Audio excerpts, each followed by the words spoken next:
आप की अदालतमध्ये film star Bobby Deol यांच्यावर आरोप आहे की यांना सगळं काही प्लॅटरमध्ये मिळालं, पण ते त्यांनी गमावलं. आता बॉबी, हे खरं आहे का की तुम्ही जे की सुपरस्टार धर्मेंद्र यांचे सुपुत्र, सुपरस्टार सनी देओल यांचे भाऊ, तर मोठमोठे डिरेक्टर यायचे, त्यांना तुम्हाला लॉन्च करायचं होतं?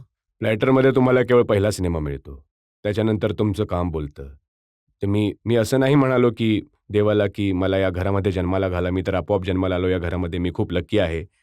कोणी विचारत नाही. तुम्ही जेव्हा जन्माला येता तेव्हा तुम्हाला हे नसतं माहिती की कुठल्या घरामध्ये, कुठल्या प्रिव्हिलेजेस बरोबर जन्माला येणार आहात. तर मी खूप लकी होतो की मला ते प्रिव्हिलेजेस मिळाले. धर्मेंद्रचा मुलगा, सनी देओल आला, लोकांनी इतकं प्रेम दिलं, इतके मोठे स्टार बनले.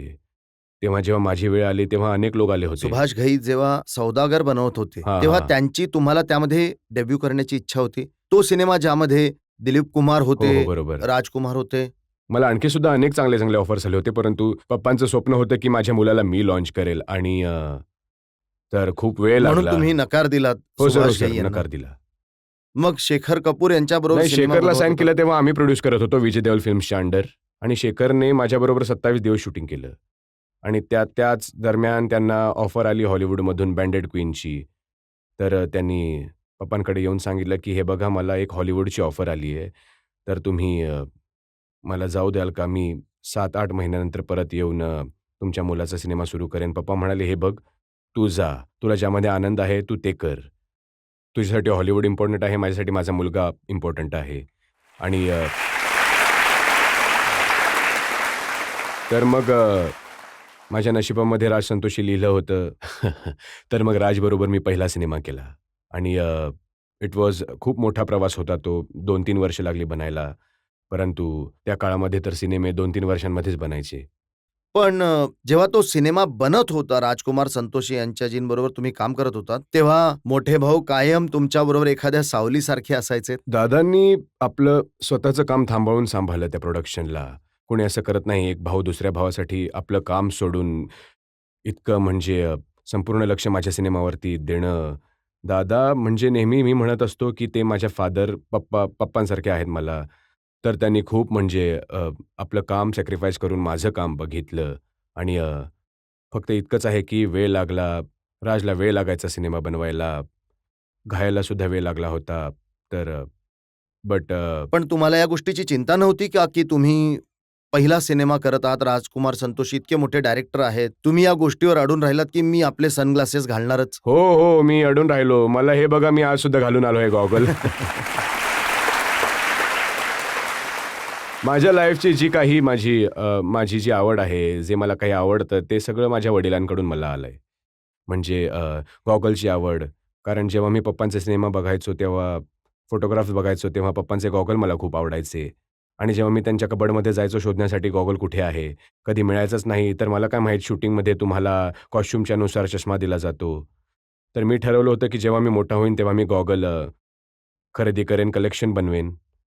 तर मी गॉगल घेतला त्यावेळी मी जे म्हणजे खूप मोठा इंटरेस्टिंग होता. तर मी राजला म्हणालो की आम्ही उटीमध्ये शूटिंग करत होतो, लव तुझे लव मैं करता हूँ. तर मी म्हणालो, राज हे मी घालतो. तर म्हणाला, नाही, नाही. तर मी म्हणालो, अरे यार. तर मग मी संतोष शिवनकडे गेलो. तो माझा चांगला मित्र बनला होता तोपर्यंत. मी संतोषला म्हणालो की आमचे सिनेमॅटोग्राफर होते. म्हणालो की मी घालू का हे? या बॉबी, वेअर.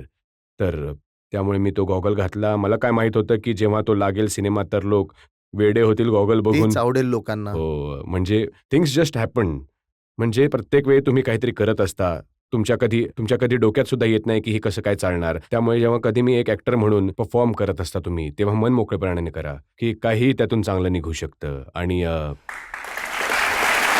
पण सनी यांची कायम इच्छा होती तुम्हाला मोठा स्टार बनवावं, त्या सिनेमामध्ये तुमची एंट्री जबरदस्त व्हावी, हो, सर. ग्रँड व्हावी. त्यासाठी त्यांना तुम्हाला घोड्यावरती येताना एंट्री द्यायची इच्छा होती नाही, त्यांची. काय झालं होतं, सिनेमा बनवून झाला होता आणि दादांना आणखी त्याला एन्हान्स करायचं होतं माझ्या इंट्रोडक्शनला. तर त्यांनी मला ॲक्चुअली त्या दिवसांमध्ये काय होतं की माझी टायगरबरोबर फाईट होती. तर इंडियामध्ये ना तोंड शिवून टाकायचं टायगरचं. तर जेव्हा आम्ही ते बघितलं, आम्ही म्हणालो आम्ही हे नाही करणार. मग दादांनी माहिती काढली की इटलीमध्ये एक आहे, एक माणूस जो त्याचा स्वतःचा झू आहे आणि त्यांनी ट्रेन केलेले आहेत अनेक अशा प्राण्यांना. तर आम्ही तिथे गेलो. आणि मी टायगरबरोबर फाईट केली. म्हणजे मी विचार करणं बंद करून टाकायचं होते. काय होतं त्यामध्ये, ते एका दांड्यावरती, हुकवरती मांस लावायचे आणि आणि टायगर यायचा तिथून आणि तो खायला जायचा आणि मला फक्त माझा हात ठेवायचा होता त्याच्याखाली. आणि माझ्या डोक्यामध्ये हे चालू होतं, की जर कुत्रा चावला तर वेदना होतात, आता टायगर चावला तर म्हणजे संपलं. परंतु परंतु मी केलं कारण एक ॲक्टर म्हणून मला करावं लागतं आणि अशी सिच्युएशन्स येतात जिथे तुम्हाला करावं लागतं. घाण पाणी, थंड पाणी, ऊन हे सगळं म्हणजे you have to do it. So त्याच्यानंतर दादाने डिसाईड केलं, की मी स्टार्टिंगला जेव्हा मी घोड्यावर येतो, ते आपण इंग्लंडमध्ये करूयात, चांगले घोडे मागवूयात आणि लेक डिस्ट्रिक्टमध्ये करत होतो. तर जेव्हा करायला लागलो तेव्हा पहिला शॉट हेलिकॉप्टरमधून ते शूट करत होते टिनू वर्मा, आमचे फाईट मास्टर. आणि ते फर्स्ट टेकमध्ये एक काहीतरी कॅमेराचा प्रॉब्लेम झाला, तर दुसरा टेक जेव्हा मी करायला गेलो तेव्हा काय होतं, जेव्हा तुम्ही घोडा पळवता तेव्हा पुढे एक घोडा उभा असतो डिस्टन्सवरती, जिथे तुमचा तो घोडा त्याला बघून थांबेल. तर जेव्हा मी गॅलप करून जात होतो, तर पुढचा घोडा असा झाला आणि हलला नाही, तिथेच थांबला. माझी लाथ जाऊन त्याला लागली मागे आणि मी हवेत उडालो आणि माझा पाय मोडला. तर अ, आता दादा होते फक्त. माझी इतकी अवस्था वाईट होती, की दादांनी मला असं पकडून ठेवलं आणि बस मला माहीत होतं माझा भाऊ माझ्याबरोबर आहे आणि मला काही होणार नाही. आणि मग ते रात्री मला घेऊन लंडनला गेले आणि माझी सर्जरी तिकडे झाली. तर अजूनही माझ्या पायामध्ये रॉड आहे आणि जसे तुम्ही सांगत होता की तुमचं लग्न बैसाखीच्या दिवशी झालं. माझंसुद्धा बैसाखीच्या दिवशीच होणार होतं लग्न, पण माझा पाय नीट नाही झाला तर मी मी आता 30 तारखेला मला माझे 30 वर्ष पूर्ण होतील माझ्या वाईफबरोबर.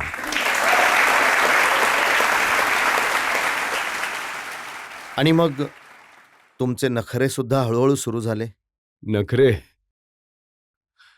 हे जे गाणं आहे खूप फेमस झालं ना, दुनिया हसीनो का मेला और मेले में मैं अकेला. हो, हो. तर ते गाणं जेव्हा डान्स करत होता तेव्हा 6 वेळा पॅन्ट बदलली होती तुम्ही.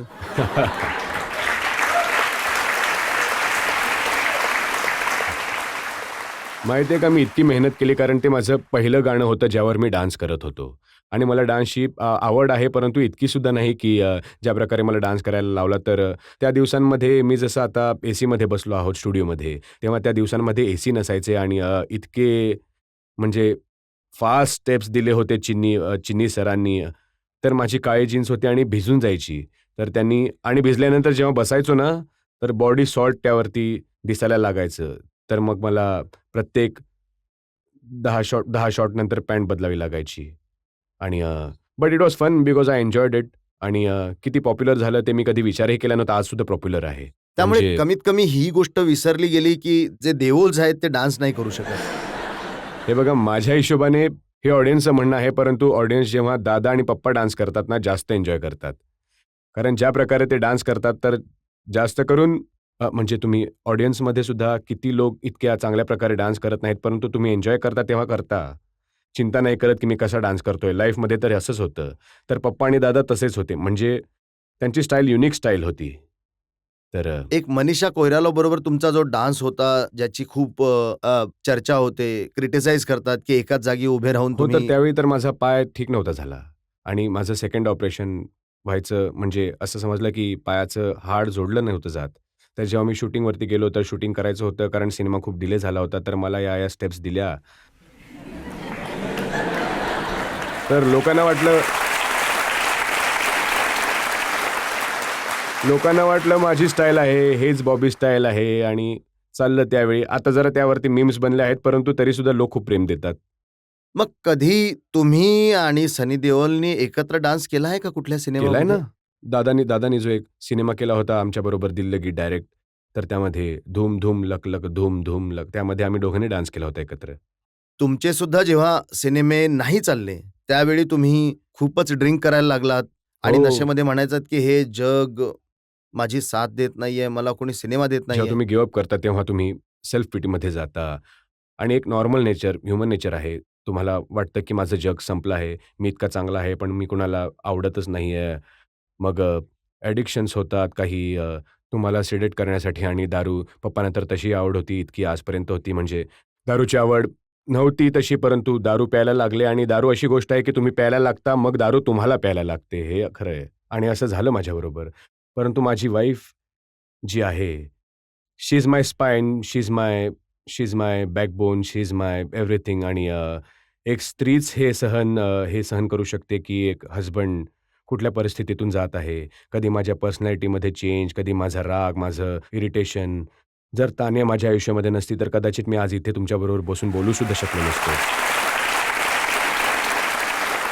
तर तानिया माझ्यासाठी उभी राहिली आणि तिने घर सांभाळलं माझे जे खर्च करायची ती, कारण ती काम करायची तेव्हा. आणि मला ते फील नाही होऊ दिलं. मला कायम म्हणायची की तू असा विचार करतोस स्वतःबद्दल. परंतु विचार तुमच्यामध्ये तेव्हाच येतो जेव्हा तुमच्या आतून एक आवाज येतो. आणि तो माझ्या आतून एक आवाज आला जेव्हा माझी मुलं विचारायला लागली माझ्या बायकोला की पप्पा घरीच बसून असतात, तुम्ही ऑफिसला रोज जाता. तेव्हा मला एकदम काहीतरी असं काहीतरी झालं आणि मी हे काय करतोय? कारण मुलं तुम्हाला बघून they look up to you. And that's how I suddenly snapped out. I started really working on myself. तुम्हाला हे सुद्धा वाईट वाटलं की जसे इम्तियाज तुमचे मित्र होते, त्यांनी जब वी मेट बनवला, तुम्हाला सोडून शाहिदला घेतलं? हो, ती गोष्ट झाली आता. आम्ही मित्रच आहोत, तेव्हा मला मन दुखावलं होतं माझं. कारण त्यावेळी मी त्या परिस्थितीतून जात होतो जिथे मला असा सिनेमा हवा होता. आणि मला खूप कॉन्फिडन्स होता इम्तियाजवर. मी जेव्हा सोचाना था बनवत होता अभयसोबत, तर तेव्हा मी रफ कट बघितला. तर मी एकदम आय गॉट सो टेकन त्याच्या कामाने. मी इतका एक्सायटेड की चांगला डिरेक्टर आहे, याच्याबरोबर एकदा काम करायला पाहिजे. तर तिथून गोष्ट सुरू झाली, आपण बनवूया. परंतु जेव्हा तुमची मार्केटमध्ये पोझिशन चांगली नसते, तेव्हा कुणी तुम्हाला बॅकसुद्धा करत नाही. आणि इतका वेळ निघून गेला की ज्या लोकांना मी अप्रोच केलं होतं, त्याच लोकांनी, त्याच प्रोड्युसर्सनी इम्तियाजबद्दल जेव्हा मी बोललो, म्हणाले होते इम्तियाज महाग आहे. त्याच प्रोड्युसरने इम्तियाजला घेतलं. त्याच हिरोईनला जिच्याशी मी बोललो होतो की तुम्ही हा सिनेमा कराल का? तर त्यांनी नकार दिला होता. तर असं झालं तर मन दुखावतंच ना. परंतु हे सगळं काय ना, या सगळ्या गोष्टी जेव्हा होतात ना, या तर होतच असतात. कुणाबरोबर कायम चांगलं होऊ शकत नाही. आणि या गोष्टी सगळ्या जेव्हा मी परत एकदा स्वतःवर काम करायला सुरुवात केली, मी डिसाईड केलं की दिस इज माय स्ट्रेंथ. ज्या दुःखामधून मी गेलो होतो आणि ज्या रागामधून मी गेलो आहे, ती आपली ताकद बनली पाहिजे. कारण तुम्ही फक्त त्यावर रडत नाही बसू शकत. त्यांनी मला एक चांगलं माणूस बनवलं, मला एक चांगला ॲक्टर बनवलं. आणि मला वाटतं ही एक शिकवण होती आणि मी शिकलो या गोष्टींमधून. आणि मला कोणावरच काही राग नाही की त्यांनी माझ्याबरोबर असं काय केलं होतं. राजेश खन्ना नेहमी सिनेमांबद्दल म्हणायचे, आज मैं हूं जहां कल वहां कोई और था, ये भी एक दौर है, वो भी एक दौर था. हो, बरोबर आहे. जनतेमधून प्रश्न घेऊ शकतो? हो. बॉबीजी, आत्ता तुम्ही तानियाबद्दल म्हणालात की त्या कायम तुमच्या सोबत उभ्या राहिल्या. आम्ही कुठेतरी वाचलं होतं की जेव्हा तुमचा वाईट काळ सुरू होता, तेव्हा त्या तुम्हाला खूप ओरडायच्या, बोलायच्या आणि इथवर की त्या एकदा सोडून गेल्या होत्या. या गोष्टीमध्ये काही सत्य आहे का? ते तर असं वाटतं मी जोक ऐकतोय. मी तेच तर म्हणतोय की स्त्रिया इतक्या स्ट्रॉंग असतात. आय थिंक पुरुष मसल वगैरे बनवतात, परंतु जे मन आणि जे डोकं स्ट्रॉंग असतं, जे देवाने त्यांना बनवलं असं आहे. आणि माझ्या वाईफने माझी साथ कधीच नाही सोडली. हो, घाबरवायची की जर मी दारू बंद नाही केली तर मी तुला सोडून जाईन वगैरे. इतकं घाबरवलं की प्रत्येक वेळी बोलली, पण सोडून नाही गेली तर मी पितच राहिलो. परंतु असं कधी नाही झालं. तुमची जी बायको आहे, ती तुमची स्टायलिंग करते? मला इतकी वाईट सवय आहे शॉपिंगची. मी तर रात्री झोप येत नाही तर मी ऑनलाईन शॉपिंग करत राहतो. माझी वाईफ तर मला म्हणते दुसऱ्या दिवशी, "हे बघ तुझं बिल किती आलं आहे." मी म्हणतोय, "हो माहिती आहे, सॉरी, नाही करणार पुढच्या वेळी." मग तीच कपडे मला स्टाईल करते आणि मी म्हणतो, "बघ ओरडली होतीस तर स्टायलिंगचं सगळं क्रेडिट तुलाच तर मिळतंय. शॉपिंग मीच केली आहे." शी स्टाईल्स मी. म्हणजे इतकी माझी सवय बिघडली आहे आता की आता 30 वर्ष झाली मला समजत नाही मी कपडे काय घालू, जोपर्यंत ती म्हणत नाही की हे घाल, ते घाल. आज सुद्धा मी जे घालून आलो आहे, हे तानियाने चूज केलं आहे माझ्यासाठी. आणि सगळे माझी मुलं सुद्धा बिघडली आहेत. ती त्यांच्यासाठी सुद्धा करत असते. म्हणजे इतकं बिघडवलं आहे माझ्या वाईफने आम्हा तिघांना. एक मुलगा तर मी ऐकलंय की फोटोग्राफी करतो, तुमचे सगळे फोटोशूट तो करतो. तो खूप टॅलेंटेड आहे. त्याला ना कोविडच्या वेळी सगळे अडकले होते, तर त्याला सिनेमाची खूप आवड आहे. तर त्याने स्वतःला कसं एडिट करतात आणि फिल्म बनवणं कशी बनते फिल्म आणि त्याला एडिट कसं करतात, त्यानंतर कसा साउंड इफेक्ट टाकतात, डबिंग कसं करतात. त्यांनी स्वतःला शिकवलं आणि हेच नाही, त्यांनी आपल्या फिजिकवर काम केलं. म्हणजे तो लहान होता, आता तो 21 वर्षांचा आहे आणि मग त्याने डान्समध्ये म्हणजे इतका तो आमच्या लेव्हल्समध्ये आहे थोडंसं डान्सचं थोडंसं, परंतु त्याने स्वतःला ट्रेन केलं डान्समध्ये. YouTube व्हिडिओज बघून त्याने खूप मेहनत केली आहे. तर काय झालं कोविडच्या नंतर तो अशा फेजमधून गेला, की खूप लोकांबरोबर झालं, की एक भीती असते आपल्या मनामध्ये मास्क काढण्याची वगैरे, तर त्यातून तो खूप गेला होता. तो खूप काळ असा होता. तर अविनाश गोवारीकर जो खूप चांगला मित्र आहे माझा, तो फायनली म्हणाला, "तू मला याला सांभाळू दे, पाठव माझ्याकडे याला." आणि त्याने 1 वर्ष त्याच्याबरोबर फोटोग्राफी केली आणि त्याच्या आधीपासूनच त्याला फोटोग्राफीची आवड होती. तर माझे जे फोटोज मी Instagramवर टाकत असतो ते जास्तीत जास्त मी त्याचं नाव टाकतो खाली, पण त्याने Instagram त्याचं बंद केलं आहे कारण ते त्याला नकोच आहे फॉलोअर्स वगैरे. तर ते सगळे त्यानेच काढले आहेत. मग आता त्याला सुद्धा हिरो बनण्याची संधी मिळेल का? माझ्या दोन्ही मुलांना हिरो बनायचं आहे. अ, काय करणार ही इंडस्ट्रीच अशी आहे, की प्रत्येकाला असं वाटतं, मग तो डॉक्टर असो किंवा इंजिनिअर असो किंवा कुठल्याही प्रोफेशनमधील असेल, त्या सगळ्यांच्या मनामध्ये हा विचार असतो, की मी सुद्धा ॲक्टर बनू शकतो. हे असेच प्रोफेशन आहे, आणि ते याच कुटुंबातील आहेत, यामध्येच मोठे झाले आहेत, त्यांनी हे सगळं पाहिलं आहे आणि मी तर माझ्या मोठ्या मुलाला फायनान्स शिकायला लावलं. तो NY ह्युस्टनमध्ये गेला and he pass with honours and he was really good at his studies. तर मला वाटलं कदाचित हा काहीतरी वेगळं करेल, अमेरिकेमध्ये सेटल होईल, मी जाईन तिकडे, मोठं घर असेल, जे काही असेल, म्हणजे मेहनत करेल, सुट्टी घालू त्याच्याबरोबर. पण त्याला ॲक्टर बनायचं होतं, तर आता तो शिकत आहे, ॲक्टिंग कोर्सेस करत आहे, सगळं करत आहे.